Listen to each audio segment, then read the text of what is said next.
Look at this, nature always shows you a way. This is the compost heap which I just chucked in all this rough stuff. This was all the stuff that was in the nettle tea barrels and various odds and ends. And this potato has made a home in it. And this is all rough stuff. There is compost underneath it. The older stuff is compost, but all this stuff at the top. But look at this nice healthy potato plant. Still growing well in September, but from a couple of bite marks, something's chewed a little bit on it, but it seems healthy. I don't know if it's got any potatoes underneath it, but it certainly survived and done well. It was one of the little volunteer potatoes that I must have dug up and thrown in there, and it's come up. Note to self, slugs love coriander. I mean, I put this module out just to harden off, left it a couple of days. Then it was covered, so it's not pigeons, it's definitely slugs. If I lift it, I can probably see, yes, you can see the culprit there. So I don't think I'll plant parsley and coriander on the allotment if this is what happens to it. I'll put these in and see what happens, but don't think they'll last long. The weather was bad when I harvested the pumpkins, so I couldn't record the harvest. And here's a selection of some of them. Some were a bit small, but they made a nice soup anyway. And there will be more soups and curries to come with the other pumpkins. And I continued to harvest the potatoes in pots to get a regular supply of fresh potatoes. I've taken off the strawberry runners. I've really packed it in, but there's quite a lot in there. And it's cleaned this up a bit. And I've cleared round the artichoke. I've taken the old growth and the old flower stalk, so it's just got a little bit left, and that'll be fine to see it through the winter. And it's got a bit of clear space around it, so it shouldn't be starved of sunlight by the time it starts growing again. I've had another little clear out of this bed ahead of putting the garlic in, and somebody wanted some comfrey. There was quite a bit in this bed, so I've dug some up. Obviously they'll come back. I've dug up a few plants, so what I'm going to do is just to keep them going, and then I can transplant them somewhere else. I'll just put them in for now.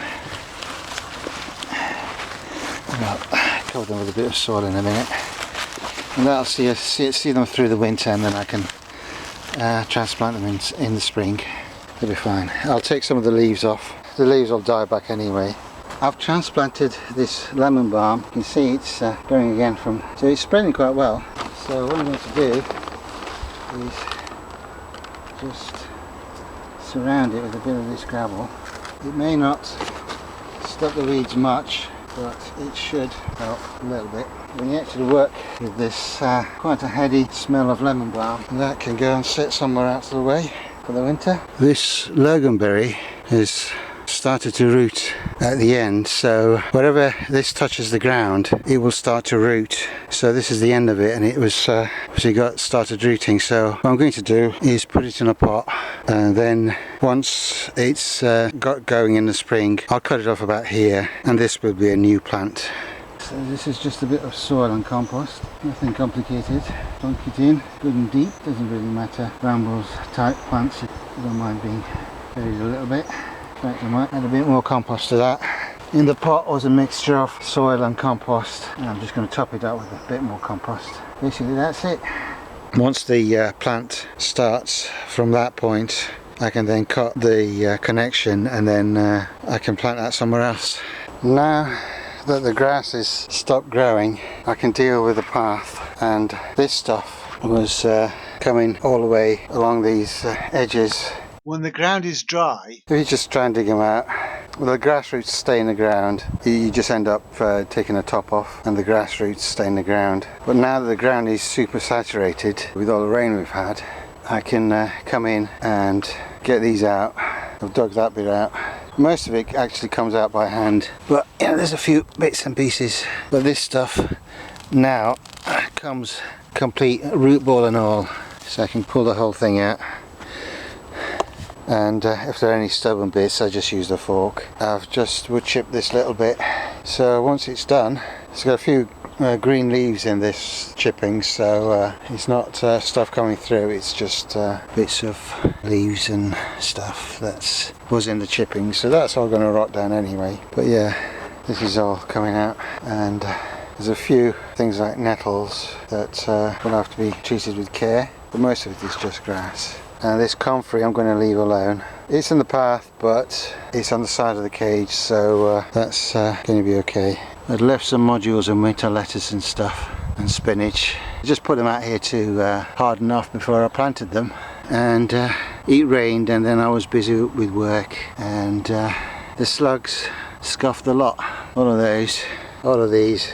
You see little knobs of plants left. They've left me one amaranth and half, I think that was a miner's lettuce or something, but it's all gone. So like I said, this place is revolting when it comes to pests and predators. No winter salads for me from this plot. Well, it's partly my fault as well, because I should have put some slug protection, but I thought I'd be back the next day, and I thought there might be one or two, but then I left it 2 or 3 days and they scoffed a lot. Little so-and-sos.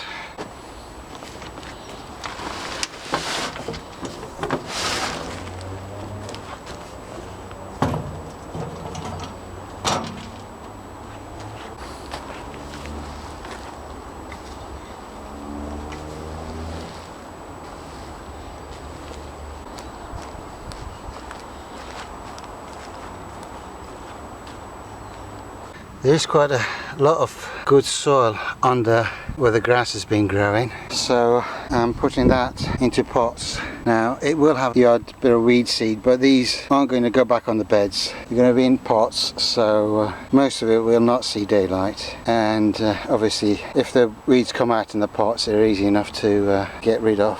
So I'm going to fill a few pots with good soil. Later on I could mix it with compost, have a half and half mixture for pots for things like spuds and Jerusalem artichokes and stuff that I will be growing in tubs.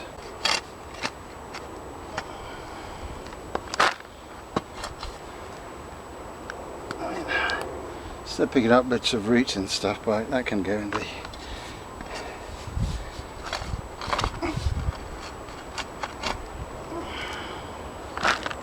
still finding glass.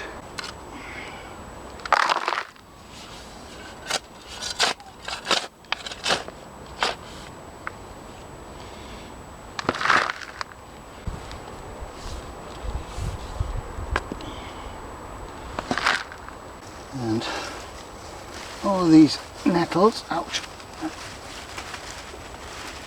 are going to go in the nettle bin, nettle tea.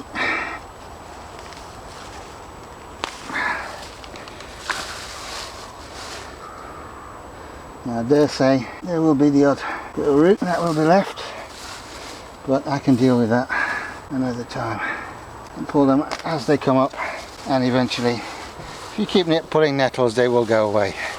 I'm impressed by the size of this elephant garlic that I grew last year. I mean, these, the size of the actual cloves, so they're fair size, so we should do okay with these.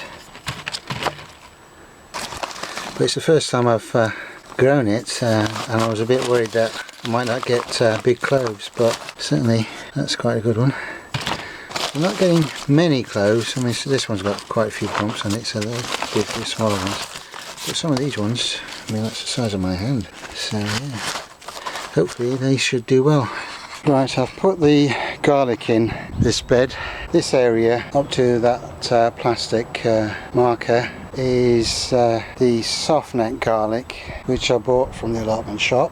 They didn't have any hard neck garlic, so this area here, you can see the holes because it's the compost. I've added extra compost on top of where I put the garlic. So this area up to you can see this bit is still wood chipped. This is the hard neck garlic, which I've just bought from the supermarket, and we'll see how it goes. People say, oh, don't use the ones from the supermarket, but I think they'll be alright. We'll try it. This area here, there's nothing in it at the moment, but come the new year I'll put some leeks in, and these will be used for baby leeks, so they'll sit in here and get harvested up to the end of June when the garlic will be lifted. And this area from there, you can see the elephant garlic, which are more widely spaced, and you can see the holes clearly. So this is quite a bit of elephant garlic. And then this bit at the end, the cloves were from the garlic I harvested this year, from what I planted last year. This is from the harvest in July, so we'll see whether planting from my own harvests will do okay.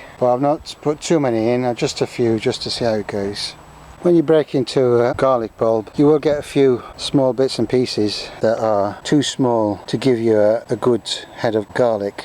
So most people either cook with them, or what you can do is just plant them in the ground or in a pot, just as you would normal garlic. But these aren't going to produce full cloves. What I'm going to do is harvest these a bit like baby leeks or spring onions. When they get to about that size, I'm going to harvest them. So it'll be another crop, something different. Obviously they'll be ready way before my normal garlic is ready. So I'll put a few in here, and I might put something else in the rest of the pot.